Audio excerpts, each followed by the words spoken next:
Hello, good morning everyone. তোমরা সবাই কেমন আছো? আমি খুব ভালো আছি। শুধু আমার ঠান্ডাটা একটু লেগে গেছে, ওটা কমছে না। দেন আমি চুলটাকে একটু ভালো করে আঁচড়াচ্ছিলাম, শ্যাম্পু করবো বলে, সানডে আফটার অল। দেন আমি বিছানাটা ভালো করে টিপ টপ করে গুছিয়ে নিচ্ছি, বিকজ এটা আমার রোজকার দায়িত্ব। দেন মা আর আমি চা খেতে বসেছিলাম আজকে। আজকে আমার পাপার মর্নিং শিফট ডিউটি, তাই পাপা আমাদের সাথে চায়ের আড্ডাতে আজকে নেই, তাই জন্য মা আর আমি আর আমার গপু সোনা, ওকেও আমরা বিস্কুট দেবো, ও বিস্কুট খাবে।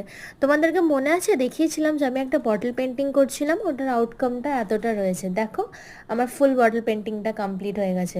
তোমরা জানাবে তোমার আমার বটল পেন্টিংটা ভালো লেগেছে কিনা, আর তোমাদের এরকম বটল ঘরে সাজাতে ভালো লাগে কিনা। আমার তো হেভি লাগে সাজাতে। আজকে Sunday, and Sunday means chicken in every Bengali home, তাই তো নাকি? তোমাদের বাড়িতেও নিশ্চয়ই চিকেন হচ্ছে।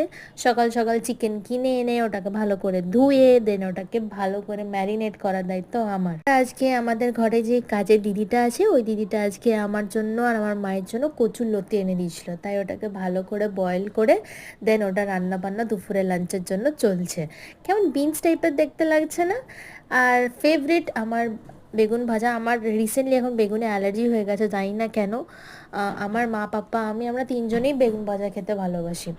দেন আমাদের এখানে লাঞ্চের জন্য চিকেনের প্রিপারেশন চলছে। তোমাদের যদি আমার ভ্লগ ভালো লেগে থাকে তাহলে প্লিজ একটা লাইক, একটা কমেন্ট, একটা সাবস্ক্রাইব করে দিও। টাটা।